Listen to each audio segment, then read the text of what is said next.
Welcome to video 32. The next thing that I want to discuss is adding some sort of basic shipping support to our cart. I'm going to keep this very simple, just basing the cost of shipping off the cost of each item. There are alternative ways that you could do this. For example, you could add a weight column to the database for each of the product types and then determine shipping cost based on weight. You could also have PayPal handle this for you. There is support within PayPal to use shipping calculators to determine shipping cost, but that's something I'll skip for now. I'm just going to discuss how to add a basic flat rate fee based on the cost of each item.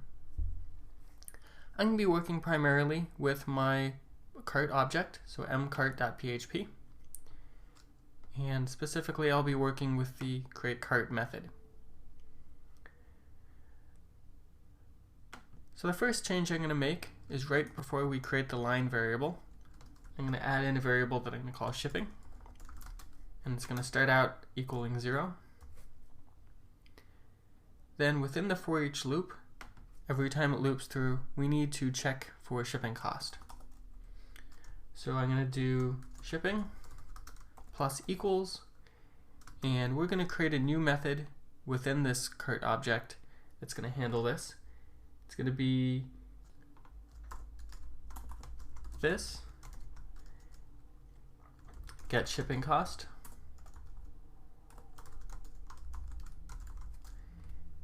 and we're going to pass in the cost of the item times the item quantity. So product price times session cart and then the product ID, like so. So every time this for each loop loops, it's going to add to our shipping number, and it's going to add whatever value is returned by our get shipping cost method. And then right after the subtotal row, I'm going to add shipping. I'm going to say data.equals. I'm going to go with an li with a class of shipping row. Div class call1. That's going to say shipping cost. I'll close out my div. The next thing I'll do is I'll add in the second column, div class call2, and that's going to contain the shipping cost, which is going to look like this. Then a $sign. Then we're going to do number format, and make sure that we're formatting all numbers to 2 decimal places. And we're going to pass in shipping and 2 to indicate those 2 decimal places. And then we'll finish out our div and finish out our list item.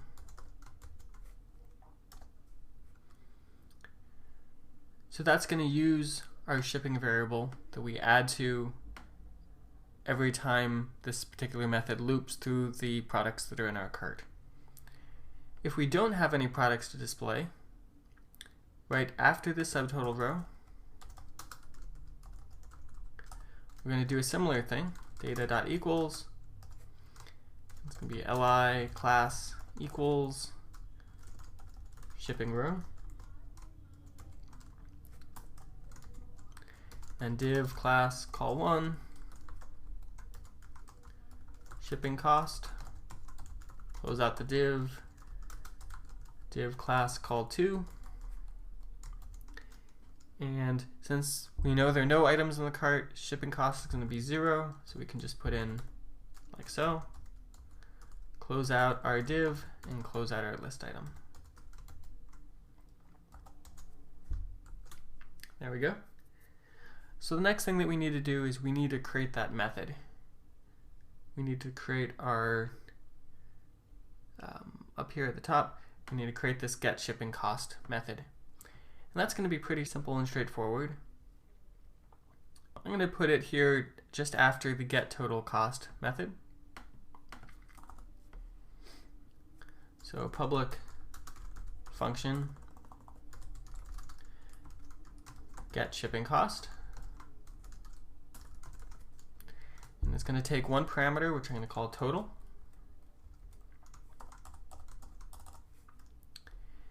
And then I'll add my documentation. This is going to return shipping cost based on cost of items. And it's going to have one parameter, which is going to be a double. And it's going to return a double. And this is going to be pretty simple. I'm just going to check to see what the total is. Total, I'm going to say if the total is over 200, I'm going to say return 40. And keep in mind, all these shipping totals are just purely arbitrary on my end. You can obviously change this get shipping cost method to support however you want to structure your shipping cost. And I'm going to do else if. Let's say if total is over 50, then we're going to return a different value. I'll say 15. Else if total is over 10,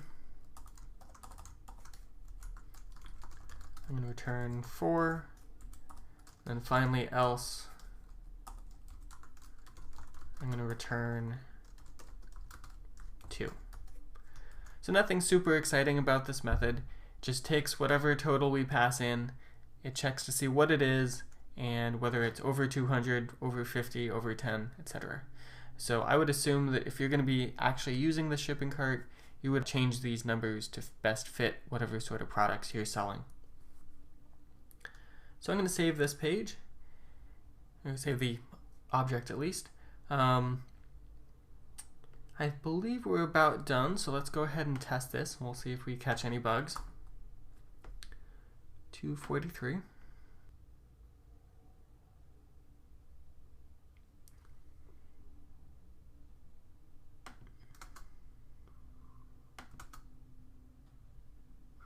Looks like I'm missing a parenthesis there. There we go. So you'll notice we have a shipping cost row now, which is 0 because we have no items in the cart. Let's add a smallish item to the cart. You'll notice we now have a shipping cost of $4, and that's based on the fact that we have an item which is about $16. Our get shipping cost looks at that, it says it's over 10, but it's obviously not over 200 or not over 50, and it returns 4. The last thing that I want to mention, if we go back to Chrome here, you'll note that our buttons are in the wrong place, so I'm going to go ahead and update the CSS to put those in the right position. So open up style.css, and if you remember correctly, we had changed our buttons row class to use -60 pixels. I want to set that back to -101 pixels like it was before. And refresh the page. And there we go, the buttons are up in the right spot. So this covers shipping cost, and join me in the next video. I'm going to be talking about how to support PayPal.